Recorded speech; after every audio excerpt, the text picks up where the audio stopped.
Any luck at all? Good evening, everyone, and thank you for joining us as we welcome Marilyn Sprick, giving us an overview to the third quest of reading intervention. But before we start with that, I would like to share with you one of the best professional organizations related to the science of reading, the readingleague.org. As you see on this map, the chapters that are available right now. And if you're interested in joining, please go to readingleague.org. And if your state doesn't have a chapter, contact the Reading League and add your state to the map. And also I want to share with you readwa.org. Our friend Jan Hasbrook has a wonderful opportunity for learning for you. And you have an amazing event available to you May 10th, the Science of Reading with Joan Sedita. And lastly, we want to thank Safe and Civil Schools, Marilyn and Randy Sprick, for the Zoom opportunity today. They provided the Zoom. And with that, I'm going to stop sharing my screen and introduce you to Marilyn. Marilyn has served as a teacher, a consultant, the author of interventions focusing on beginning and struggling readers. So she's the lead author of the Third Quest Parallel Universe, and Read Well K2. Marilyn also a co-author of Behavior Resources along with her husband, Randy Sprick. The Third Quest is what she was going to give us an overview on tonight, and it is an intervention that covers, it's a comprehensive reading intervention, particularly for grades 6th, 7th, and beyond. And this is a space that so many people are asking questions about and are interested in. So thank you all for joining us. And with that, I'm going to turn it over to our friend Marilyn. Thank you for joining us. Wonderful. I'm going to share my screen now. And so for just a moment, you're going to get to see my messy desktop. It goes with the territory, doesn't it? I just want to start out by saying it's lovely of you to spend your time with me this evening. I know I'm with true literacy nerds. My colleague and friend Jen Hasbrook is the ultimate literacy nerd.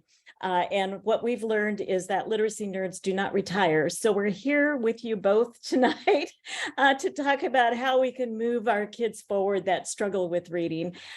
We have always wished that we had a magic pill that we could just give to kids and it would just be easy for everybody. But we know that the world is not always fair and that some kids struggle with reading. So we're going to be talking for the next 45 minutes or so about adolescent struggling readers.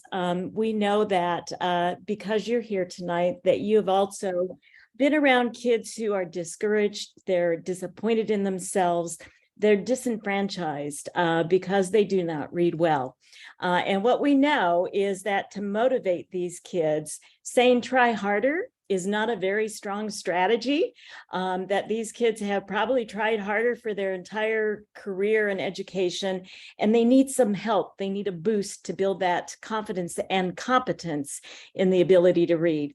So one of the things that I've done in my last years of being a literacy nerd is worked with older kids who have struggled. And one of the things that we felt is that we owe it to these kids to give them the gift of being able to read well, because that's going to make a difference for them as they move into their adult life. And I know that by the fact that you're here beyond ours, that you have that mission and purpose in life as well to help as many kids become readers as possible.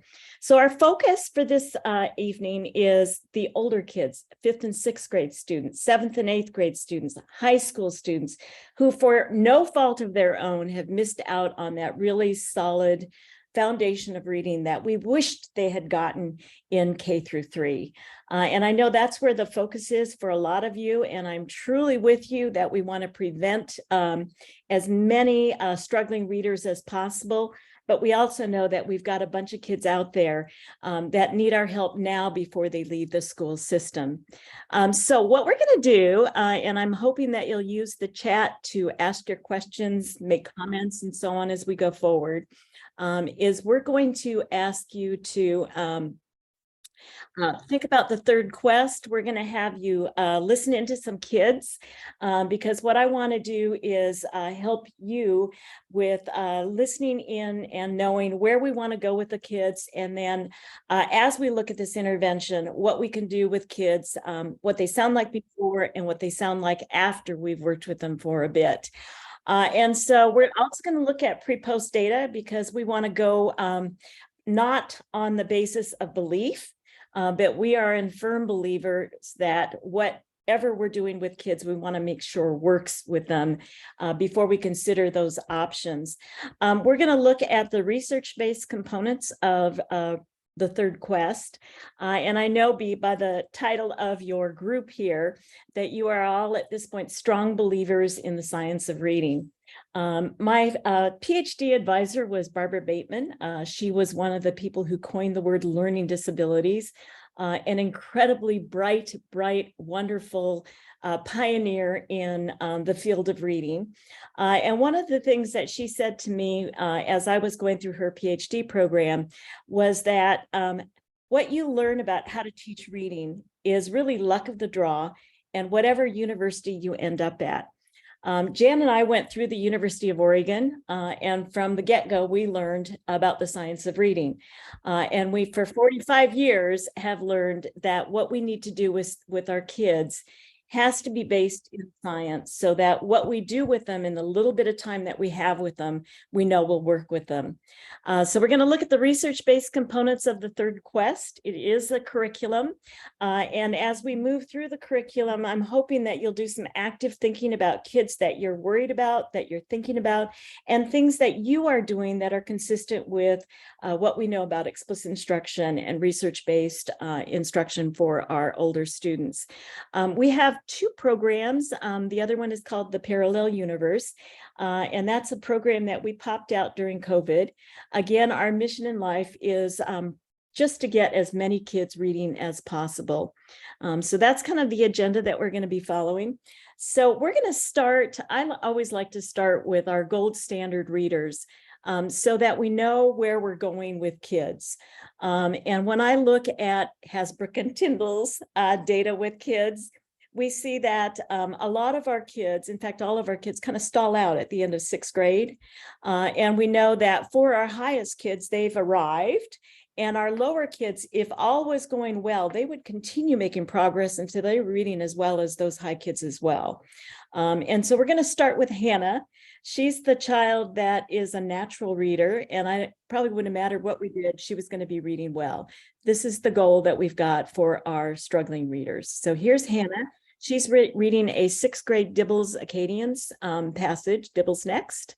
And so we're going to listen to Hannah just for a moment. Many different organisms live in the salty water of the world's oceans, and one of the most useful and nutritious is seaweed. There are thousands of species of seaweed that grow in different shapes and colors. Seaweed grows in small bunches or in vast underwater forests and attaches itself to objects or to the ocean floor. Seaweed absorbs nutrients from the water and, like other plants, makes its own food. Also, like other plants, it needs sunshine to produce its own food, so it grows mainly in shallow water. A single plant can be very short or as long as 300 feet. Many different organisms. That's 30 seconds with Hannah. You can hear her confidence. If you were thinking, is she an A student, a B student, a C student, a D student, or F student, what would you think? A student. Now, this is a child who was reading unpracticed text at 199 words correct per minute, and she was reading with 100% accuracy. Now, the reason that we all worry about our high-risk readers is we know that when they're reading with a peer partner, when they're reading in front of their class, they're oftentimes extremely embarrassed to be reading in front of their peers. It makes school a difficult place to be. Okay, now, the next kiddo that we're going to listen to is Anna. Anna is one of our sixth grade student who beta tested our third quest program. And what I want you to do is just think about Hannah and Anna trying to read with Hannah in her classroom. Same passage.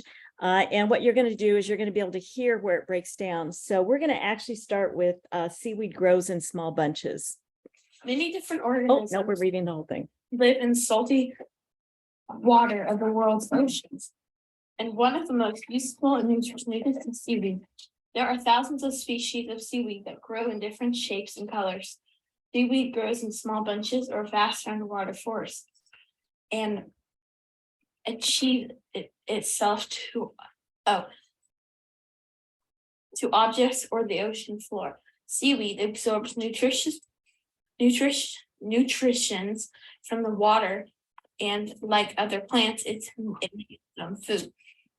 Okay, now what you can hear with Anna is as she was moving forward, at first you're thinking, wow, she's reading pretty well. And then she hit that word attaches. She looked at the initial consonant, thought about the context, and came up with achieves. Then she read forward and is like, oh, wait a minute, that doesn't make any sense. So now she's going back and repeating and starting over. And there you see the confidence falling apart. And guess what happens to comprehension? Gone.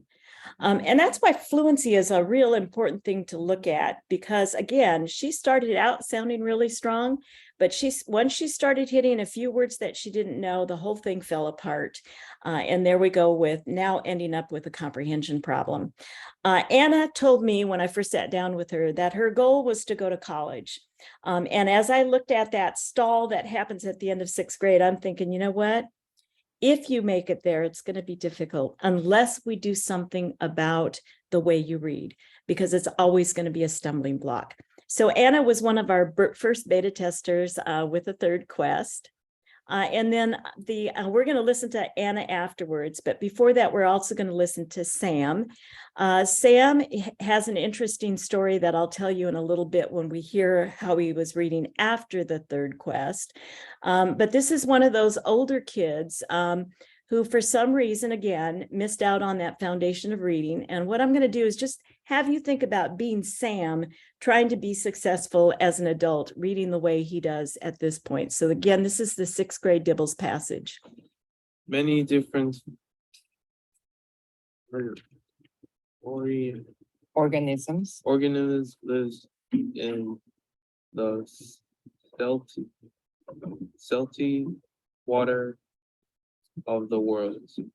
Oceans, and one of the most useful and nutritious is seaweed. There are thousands of species of seaweed that grow in different shapes and colors. Seaweed grows into small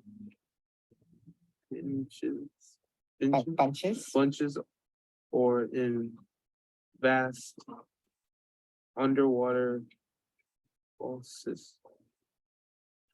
Or Painful, huh? Now, Sam was an interesting young man. My co-author, Ann Watanabe, who lives in Hawaii, was actually substituting in a night class for adults who were going back and getting their GEDs. Sam actually ended up in the school, but he was a high school graduate and he was reading like this. So Sam was 25 when we first started working with him. We were looking for people with reading difficulties to field test our materials with. And so Anne, after she listened to Sam, said, you know, we've got a program that we're working on right now. Would you like to field test it with us? So Sam got free consulting from a wonderful literacy nerd educational consultant, and we taught him how to read. He said the reason he ended up in the class was he graduated from high school. He was a hardworking young man. He's reading 40 words correct per minute here with about 90% accuracy. And what he said is, you know what, I'm working double shifts whenever I can at the sanitation department that I work for. He was hauling garbage. And in Hawaii, he was not making enough money to survive. So he took every double shift that he could to make it through just being able to pay for the salad that probably cost $10 a bag. And his boss was so impressed with this young man that he wanted him to become a driver. But Sam reading this way, there's no way he could pass the commercial driver's license test. And so he said, I'm back here because I want to better myself. Unless I can learn to read better, I'm not going to be able to do well in life. And that's the kid that we're concerned about, and why you're here tonight is how many young adults are going to end up going to night school, trying to pull a double shift in a job, and wind up with an educational consultant who volunteers to tutor them. It's not going to happen very often, is it? So we're here to give the kids some hope. That's Sam when he started the third quest. We've been playing this video or audio for some of our high school kids that are struggling. And when they hear Sam read after the third quest, they get kind of excited and inspired. So we'll do that in just a moment. But before we do that, we're going to talk a little bit about the importance of fluency. Jan, you ought to be doing this part of the presentation. We've known for many, many years, those of us who've been reading specialists for 40 some years, and those of you that are here with me tonight, we've always known that fluency was going to prevent kids, or lack of fluency was going to prevent kids from the opportunity of understanding text. We've always known that. And what I get really excited about is in 2018, there was a study that was done that compared the NAEP generalized reading scores with oral reading fluency. And what they found in this science, not just our thinking that we know this, is that kids who are highly proficient in reading by the end of fourth grade averaged 160 words correct per minute in fluency. Kids who are proficient read slightly below that. They read 142 words correct per minute. And kids who are at a basic level, which is not so wonderful, were reading 123 words correct per minute on average at the end of fourth grade. And what you see is this straight progression downward from proficient to basic. And then when you get to the kids that we're really worried about, they found that of the below basic kids, the highest below basic kids read 108 words correct per minute.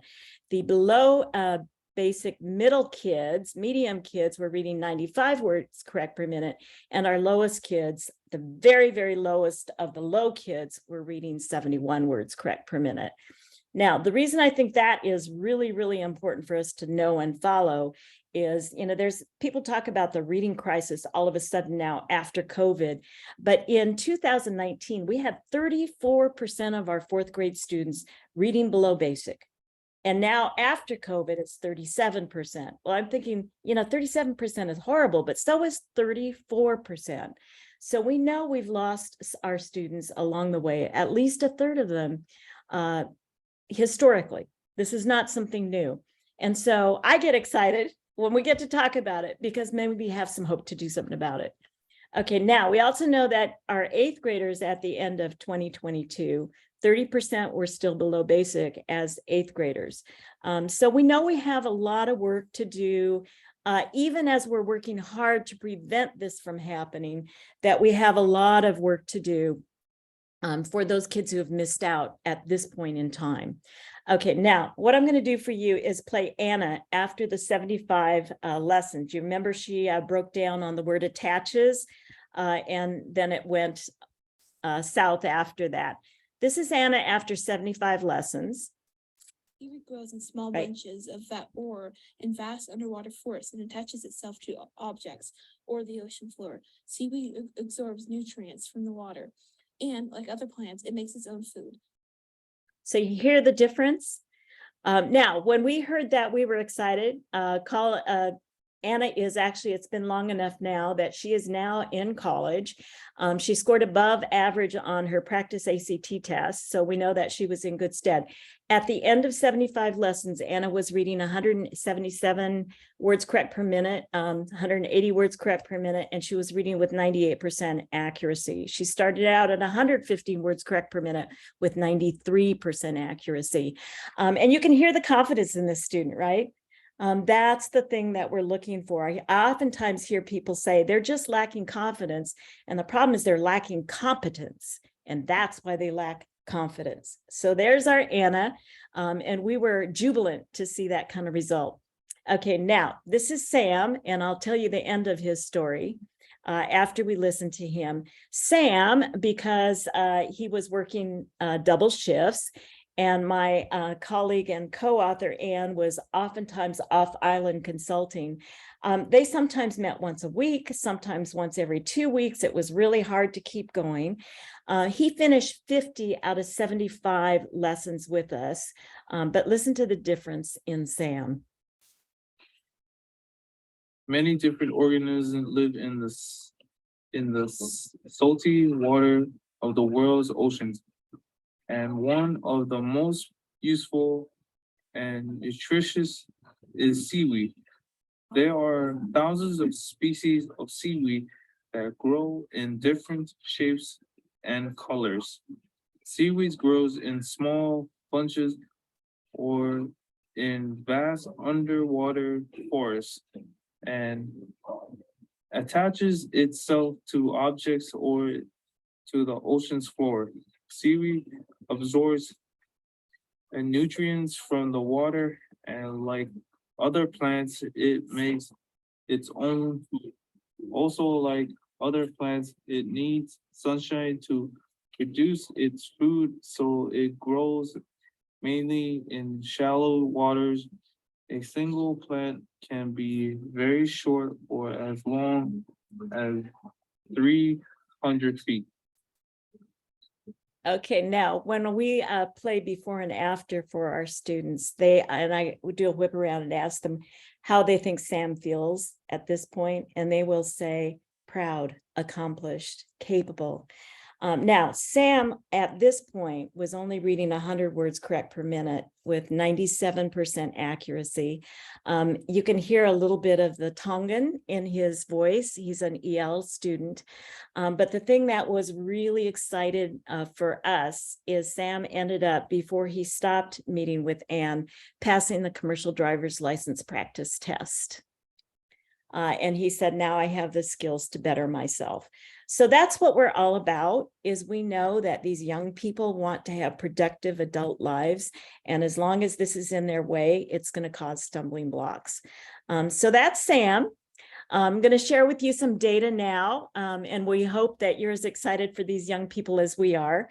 After we worked with some individual students field testing our first year, we field tested this program for 3 years.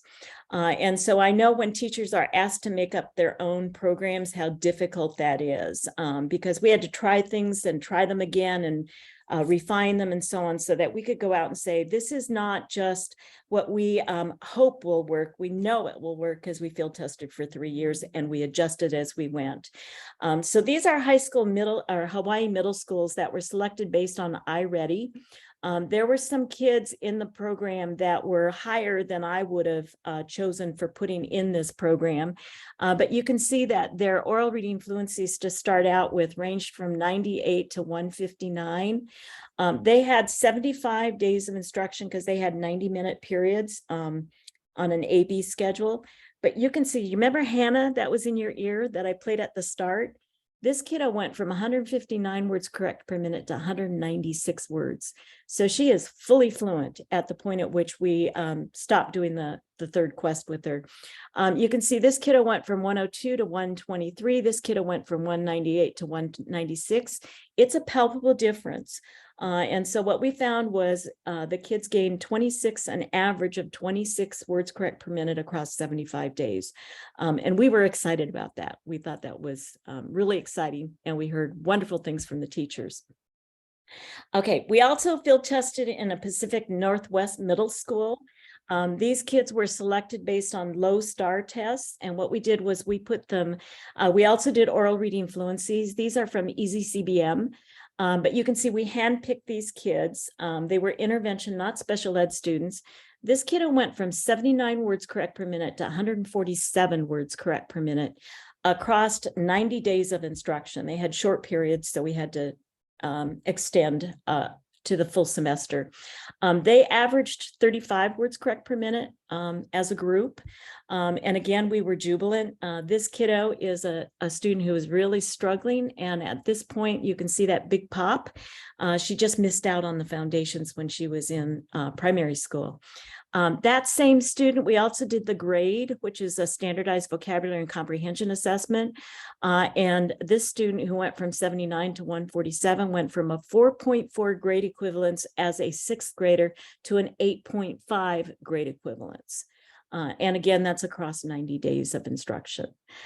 So again, we were clapping for these kids. We know that we've got some opportunities in front of them now that they would not have done without the dedication of these kids that were people that were working with these students. Okay, now, some of you have special ed students. Anybody have special ed students? We also put a group of kids in the Pacific Northwest. This is a different school. It was a higher risk school. And I had a wonderful special ed teacher working with us named Kyle Gordon. And he had kids that were LD. He had kids that were had behavior problems and so on. And they were in a self-contained room for just one period a day. So he did the third quest. It took him all year. But he got an average 33 word per minute gain. And you can see even some of his special ed kids, this kid went from a 4.7 to a 6.9 grade equivalent. And 4 of these kids were taken out of, they were put on monitoring IEPs the next year because they were doing so well. So the transfer to the classroom, we're seeing as being something that we are just as authors thrilled about. So those are the kinds of results that we're getting. And what we decided to do is we looked at the research. Of course, we looked at the National Reading Panel, of course, and we found that they were talking about phonics and phonemic awareness for kids. We know that they talked about the importance of fluency, vocabulary, active engagement for the purpose of comprehension with a list of strategies that we could import into our curriculum. We also know that the cognitive psychs are talking more and more and more about the importance of content knowledge. And we also know that motivation is hugely critical for these older kids. Now, I was a special ed teacher and then a Title I teacher, and then I'm a 6th grade middle school gen ed teacher. And one of the things that I knew when I was going through the University of Oregon, I learned some wonderful, absolutely fabulous targeted interventions that, for example, taught decoding and fluency, but didn't work on vocabulary, content knowledge, active engagement with comprehension, and so on. And so we decided we're going to do a comprehensive approach because our kids, when they are controlling the process of reading, need to do all of those things at one time.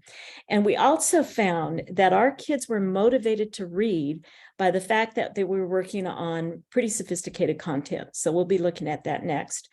We also threw in some study skills because my kids in some of these targeted programs, I could bring up their word recognition and fluency, but they would still go back to the classroom and not know how to take a test. So we also included that. And then a little bit on employability for our older kids.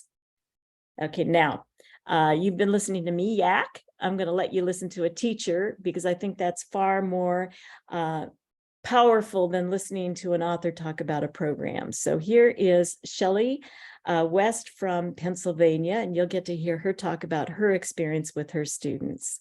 My name is Shelley West, and I am a 7th grade ELA and reading intervention teacher at Shaler Area Middle School. This year, I started teaching the 3rd quest, and it has been fantastic for my students. So I'm really enjoying teaching it and seeing the gains that they're making as they go through the program. I have some of my numbers here. My kids were down around, some of them were only reading 75 words correct per minute, and some were around 80 or 90. And now they have grown. We started this program in September, and already in February, I have kids in the 120s, 160s, 170s with the words correct per minute. And it's phenomenal to me that they have made so many gains, and you can hear it. You can hear it when they're reading. They're not stuttering over the words. They're not pausing so much. And there's just a confident flow to their reading that they didn't have before.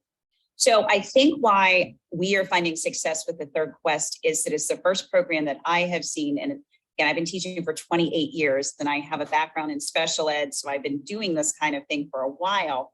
But this is a first program that was kind of all encompassing, where we were looking at breaking down the sounds of the words, and we were looking at vocabulary, and then it all tied together with the story that the kids are so into because it's such a high interest level. And I think because it all works together, that's why my kids are experiencing success. So here, what we're seeing, and I talked to all the other teachers, there are other content teachers, there's social studies, there's science, their grades have all gone up. And that is something that's motivating to them because they're feeling success in their other classes.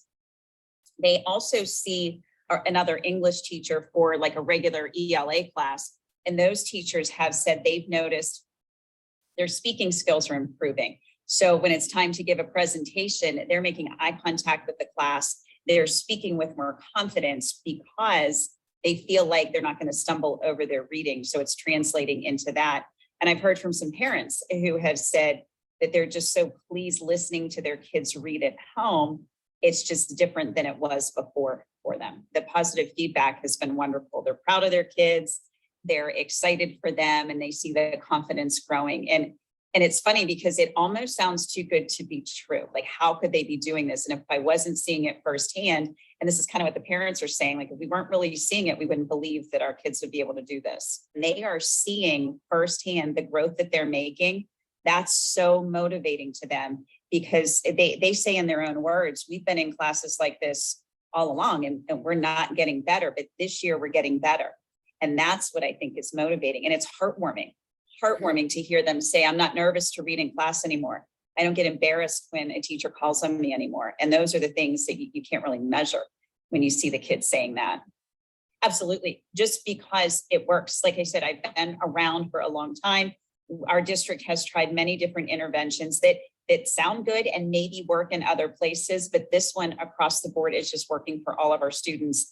And we even have another teacher that's using Parallel Universe with a different group of kids. Those kids are seeing gains. So I just think it's the design of the two programs where everything works together and is connected. And we're just seeing such tremendous gains with the kids.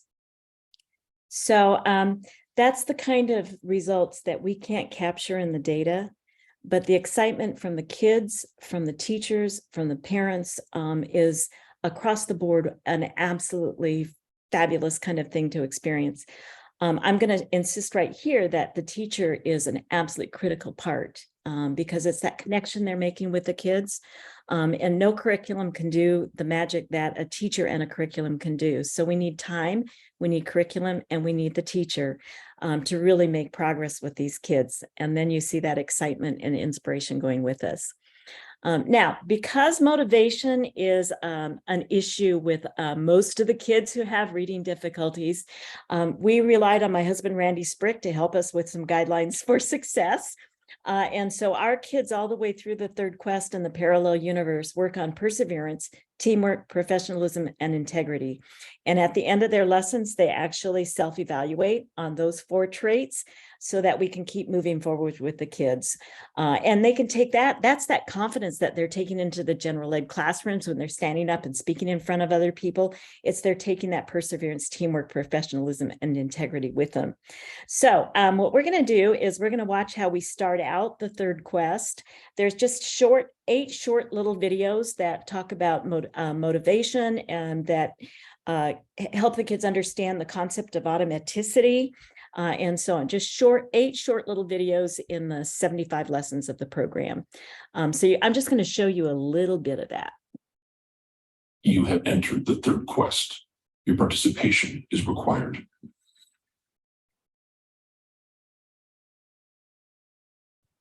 To fulfill the third quest, you will be tested in the following: integrity, perseverance, teamwork, and professionalism. You will have an opportunity to ask questions. You may ask questions that begin with who, what, when, where, why, how. You and your partner may each ask 2 questions. Here are the rules for partner work. Speak. So we're going to teach the kids to work in partners, and they're going to start learning how to ask questions. That's one of the research-based comprehension strategies that we read about. For me, as a practitioner, it's been the most powerful of all the comprehension strategies that are recommended, because if a kid asks a question and they find the answer in the text, guess what? They get really excited. So one of the questions the kids ask very frequently is, why is it called the third quest? And we always just let them know that they will be finding the answers to the questions as they go along.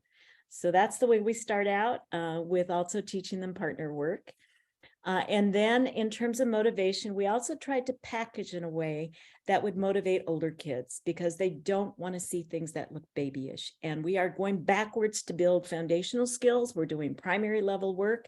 And we want it not to be insulting to these older students who need to have their dignity left intact. So they have 9 consumable logbooks. Because we've noticed with these older kids that if we can give them a tangible recognition that they are leveling up because their reading is getting better, they understand that leveling up is cool and that the next level is going to be harder, and that's what they want. And so we're kind of modeling after the video game process that the kids have. Then they have what's called the survival guide, and that survival guide has a word recognition and vocabulary lessons in it, because we are doing that comprehensive approach. And then the reader is packaged so it's about the size of the Hunger Games. And I have been absolutely amazed at the number of kids who like the book because of the way it looks. They think it's cool that it looks like a reader, a young adult reader. So we're going to start there. Now, in terms of, you think about that graphic organizer we did about word study, fluency, comprehension, and all of those things that we're working at in each lesson. The word study looks like this. And so you think about these older kids, we're going to teach them, we're going to work on automaticity by doing mental exercises, much in the same way that a football player does jumping jacks and push-ups before they go into their practices. So we're going to teach the kids E as an eagle, and the kids are going to practice it in single syllable, simple words, E, eat, E, meet, E, team. So you can see, you know, we're going back. We're going to systematically fill in the vowels that they tend to ignore when they're reading because they're so focused on the cueing off of context, the initial consonant, the ending consonant, syntax, and so on. So we're going to systematically help them use the vowels that they were taught at one point that didn't stick. And then we are going to apply the vowels that we've taught to multisyllabic words as soon as possible. So you can see over here with educate, congratulate, describe, survive, and so on, that they're applying the silent E now in multisyllabic words. The part of the magic of this program is we did not follow a short vowel sequence. If you follow a short vowel sequence, you're going to end up with a man-can-fan-dan. And that's going to be frustrating for these older kids. So as soon as the kids get the I as in fly, they get short E, short I, and short O, they can read hypothesis. So we programmed so that they could get at sophisticated words pretty fast. Okay, now we are doing a direct instruction approach. And so the kids are going to be doing both choral and individual responses as well as group work. So I'm going to show you a little bit of a decoding lesson so you get a sense of what it feels like. Okay, we're going to do it just a little bit faster. So we're going to do it like this. Race, race, race, trace, trace, trace, face, face, face, place, place, place, pause, health, wealth. You can do it, right? All right, automaticity, here we go. It's race, race, race, Race, race, race, face, face, face, play, play, play. Wow. Oh, I'm sorry, I goofed. Pause. How, My fault. Next one, next row. Here we go. It's head, said, pause, which, switch.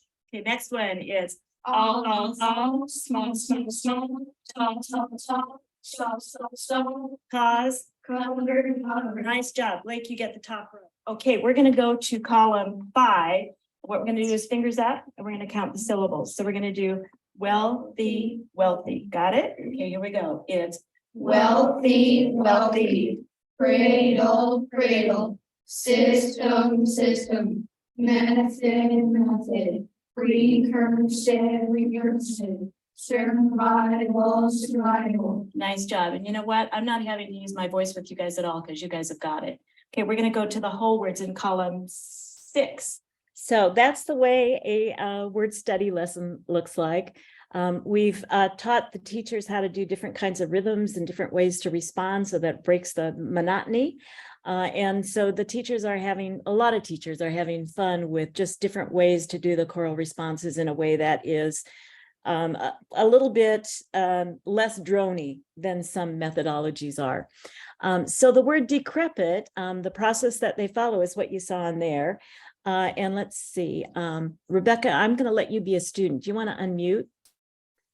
Absolutely. I get to put you on the spot. That's what Yay. you get for setting this up. Okay, so we're going to learn the word decrepit. What's the word, Rebecca? Decrepit. Decrepit, right. And now we're going to say the word in syllables with our fingers. So we're going to count with our fingers. The word is D, do it with me. D, crap, it, and the word is what? Decrepit. That's right, decrepit. Decrepit means old and run down. What does decrepit mean, Rebecca? Old and run down. Right. Okay, now I want you to look at the picture. The barn was what? Decrepit. That's right, decrepit. Okay, now I want you to look at that barn and we're going to figure out what makes it decrepit. So look at that barn and tell me what makes it look decrepit. Well, there's holes in it, not all the siding's there. Some of the siding is falling out. What's happening to the Mhm. paint? It's falling off. It's Okay. very weathered. Excellent, excellent. So what we did is we designed these little activities where the interaction with the vocabulary word is right there for the teacher and for the kids. And then what we did is those words are going to appear or either in listening comprehension or in text that the kids read as they're moving forward. So the first story the kids read about is about a decrepit school. So there you go with the vocabulary. The kids love the sophistication of the vocabulary words. We use words that are going to be used in the story. We also used academic vocabulary words. So here they're learning relevant. We were not able to do vocabulary all day long. And so we kept the lessons to about 8 minutes. So we had to do a lot of pulling back. And we tried to compensate by that for repeating the words a lot. So they use the words many times in many contexts. So the word relevant is actually written into the program 29 times. And then, of course, our teachers use the words and then give the kids positive feedback when they use the words. Okay, now we also said we're going to do comprehension building strategies. So we took the Common Core State Standards in combination with the research, but we started the research first and made connections there. And this is a sample where we just happen to have the video rolling. And one of our students used the strategy of looking back in text to help identify what made the scientists hypothesize, because they've taught that word, hypothesize that the KT extinction was precipitated by an asteroid. And what you're going to see is you're going to see Robert looking back in text just on his own, a strategy we taught, and now using it spontaneously. So here's Robert. So what was the hypothesis? What was the hypothesis? Put your hand on your head if you think you know what it was. Robert. The hypothesis was that they thought it was an asteroid because they found the metal called iridium. And you know what, Robert, you looked back at what that was called, wasn't it? Good for you. You guys are getting so sharp about reading text. How many of you knew that iridium was the metal found on Earth that helped the scientists hypothesize that the KT extinction was precipitated by a asteroid? Pretty fun. Okay, now the text that the kids read, looks like this. In my primary reading program called Read Well, we designed what was called a duet text. And the duet text allows you to give the kids decodable text so you can break the guessing habits and get rid of looking at words and just looking at the initial and ending consonants. So what the teacher does is reads the plain text and the kids read the bold text, and everything the kids read is decodable. And we are seeing that as the kids get further into the program, it does generalize to our dibbles. We have 50% of the text is fiction and 50% is informational. So you see they're getting a lot of listening comprehension here with the kids reading. People were mad, parents were mad, teachers were mad, the kids were mad, friends were split up. Pretty short valley with a few double consonants. But by level 3, this is about 30 lessons later, they're reading about an extinction mystery. For thousands of years, the woolly mammoths did well on St. Paul Island. Then 5,600 years ago, they also went extinct. For years, scientists have asked what killed off the woolly mammoths of St. Paul Island. Did human hunters kill off the mammoths? Did volcanic activity kill off the mammoths? Were they killed off by predators? And what the kids do is they get into these nice, rich conversations about informational text, as well as the narrative fiction that runs through it. The teachers, we provided for the teachers, there's a ... right in the student text, so they know when to ask a question, so that as they're listening to kids, modeling good prosody and so on, that we're not forgetting about the important comprehension. So our kids have rich discussions about text. We've had substitutes who've said, I want to read what happens next. We've watched kids trying to read ahead, so we keep the books in class. But it gets real sophisticated really fast, and that's fun for the kids. This is a video that actually shows Grace, who was reading 100 words correct per minute, start out reading 189 words correct per minute. But just given that we're on a short time frame here, I'm going to skip this video. But the thing that we like about it is when Grace read 189 words correct per minute, her colleagues in the group were applauding her and cheering her along. So that's something that we watch for too. Okay, now content knowledge. We started out with an orientation unit. Every kiddo starts in level 0, and then we set individualized goals for them. So if we've got a kid who starts at 90 words correct per minute, our goal for that individual student is 120, 130 words correct per minute. If you have a kid who starts at 100 words correct per minute, we're going to try to get them to 140, 150 words correct per minute. So we've got individualized goals for each of the students, and progress monitoring that monitors that as they go through. In level 2, they get scientific thinking. So they learn a very simple scientific methodology that then science teachers can build on. So they learn about making observations, asking questions, forming hypotheses, testing the hypotheses, and then forming conclusions. And that runs all the way through the program. They get into Earth's history and learn about the 5 mass extinctions that we've had and what caused those mass extinctions. They get Age of the Mammals, then they go into Mesopotamia, ancient Egypt, the Indus Valley, and China, and then into Greece and Rome. So it's got a nice building background of world history for them with scientific methodology kind of woven into it. So that's the third quest. It is a small group intervention. We like to see groups of ideally 6 to 8. If you've got a teacher with good classroom management, 9 to 12. We have a teacher that went up to 20 this year, despite our saying, you know, that's too many. And what she ended up with is too big of a range. So we're having to backpedal to help pull all of the kids along, because once they're in the quest, we require ourselves to give the kids, every kid, success. So there's also review procedures that are built into the program. Entry level, if they're 5th grade kids, 60 to 110 words correct per minute on a external generalized measure like a DIBELS or a easy CBM or AIMS. If they're 6th grade or older, we're looking at 60 to 130 words correct per minute on a 6th grade passage. And so with older kids who are reading significantly below grade level, we do some assessment out of level, because if they are reading at a 3rd grade level, testing them at a 9th grade level, the proximal distance is simply too big. So we try to be realistic about that. Time requirements, 55 to 60 minutes per lesson in person. If you're a Zoom, it takes longer. I actually taught groups on Zoom because I figured I needed to know what it felt like. And it works on Zoom. We had kids showing up, attendance was good, but it is harder, no question. 45-minute periods, we do a lesson and a half every 2 days. Some of our teachers, like the one that you saw in the video, she spends 2 days on each lesson, and then sometimes supplements with additional writing activities. How long it takes depends on group size, behavior supports, schedule interruptions, EL students that we are going to supplement with more language, absenteeism, all of those things impact how you're going to do.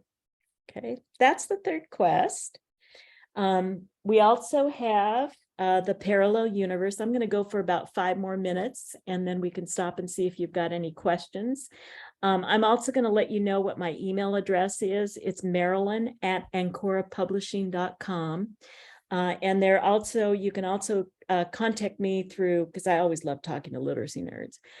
You can contact me through thethirdquest.com. So it's thethirdquest.com. Okay. Parallel Universe is a program that we hustled out again during COVID. It's based on the programming of the Third Quest. And it's a hybrid of a video instruction and teacher-led lessons. So basically what we do is the kids are going to watch about 15 minutes of video and about 30 minutes of teaching and coaching. That's done with the teacher.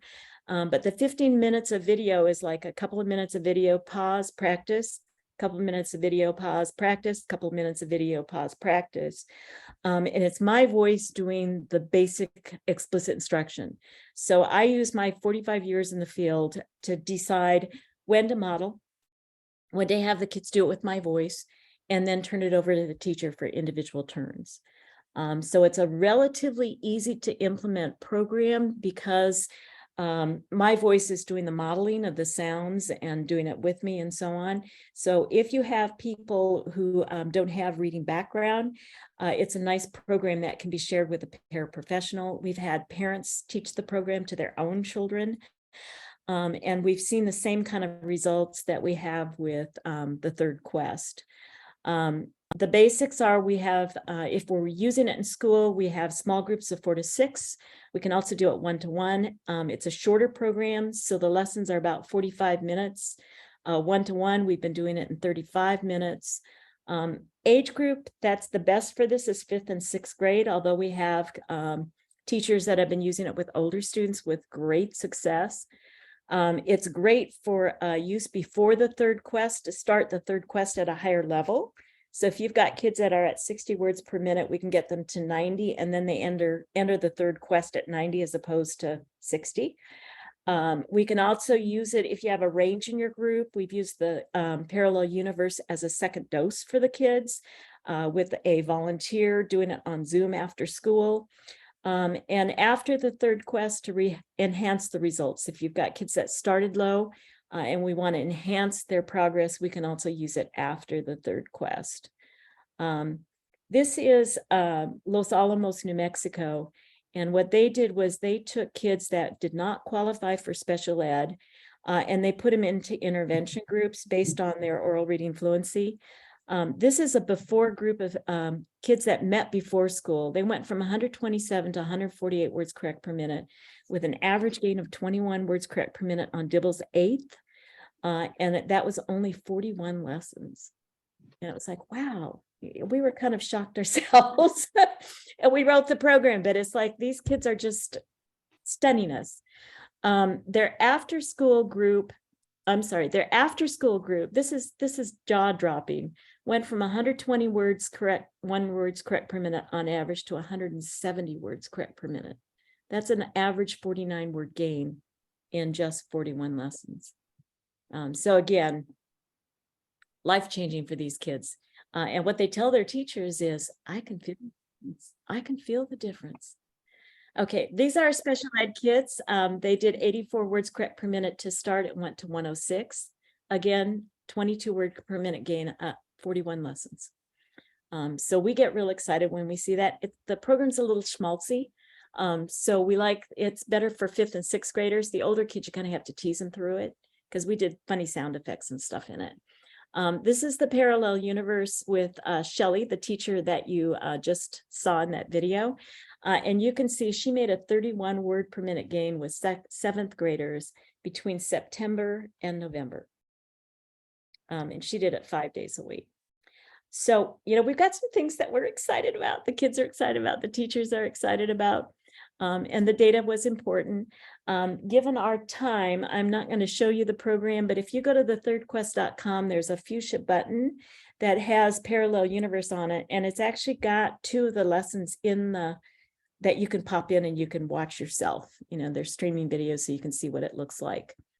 I'm going to skip this. Oops. The next word is you get to see it, mortality. see? Say mortality. That's what happens when you have automatic clicks. Okay, so we're going to skip through that. This just shows you that the parallel universe covers the same, it parallels the first 4 levels of the third quest. So it hits all of the most high frequency vowel sounds first. And what they don't get is the lower frequency vowel sounds. So, but a lot of our kids, once they've popped into gear and they start processing the text, a lot of the kids just make that jump. So it's not all the kids, but I wanted to show you that sequence. And then in the parallel universe, the kids also do that kind of reading that we talked about in the third quest, only there's no duet text. It's all the kids just read it. There's no reader, there's just one logbook.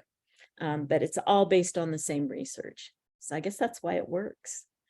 Bottom line is what we found is if you follow the science of reading, your programs work. And so that's where we're going with this. This just shows you, we popped the PowerPoints into your chat box so that you could download it. And I know that Rebecca's going to send out information later on. But this is the cost for the parallel universe. It's $350 for a 12-month license. But what's really cool is you can share that license with anybody who's working with a child in your school. And then there's a coach's manual and student logbook. And then before I stopped, I wanted to let you know, we really value the importance of the teachers. So strongly recommend training. And so I have 3 virtual trainings that are coming up that if you, again, go to that website, if you are all interested in trying the program out, seeing if it works for your kids, you can always email me, chat with me, whatever. But you can reach me through our website. But I will be doing 3. You can just register as individuals. I think the cost is $425 for a 9-hour in-service. And it comes with a set of student materials. So that helps a little bit on the cost. And then Parallel Universe, we're doing a 3-hour in-service on because it doesn't take as much to learn how to do since I'm helping to lead the instruction. So that's what we're at with the third quest and the Parallel Universe. And I'm going to let you see my messy desktop, and I'm going to stop. Did you notice any questions in the chat box? No, I didn't see any questions in the chat box, but I think we can open mic for anybody that has any. Yeah. Does anyone have any questions for Marilyn? It's 8 o'clock your time, right? Yes. Yeah. Yes. Yes. Okay. Okay, if we don't have any questions, I just want to thank you very, very much for your time, your thoughts, your thinking about your kids. And I want to thank you. I'm so impressed. It's so wonderful. The comprehensiveness of it, right? Allison says she agrees. I'm excited to share with colleagues, and I'm so thankful for this video because we're going to have that option to just share it out and not try to explain it ourselves. So thank you so much. Oh, my pleasure. Thank you for inviting me. It's an honor and a pleasure. Yes. And, the kids will talk about it. We just, the Shelley's group of kids actually got to talk to the state superintendent of instruction for the state of Pennsylvania. So we've got kids getting recognition for their big efforts, and that's what it's all about. So thank you all for your time. Yes, thank you. Thank you. Have a good evening. Thank you. Hi, Jan. Good night, everyone. I just stopped the recording. Yeah, thank you so much. Yeah, thank you for stopping in with us. Oops, are you still there? Yeah, I'm still. I stopped the recording.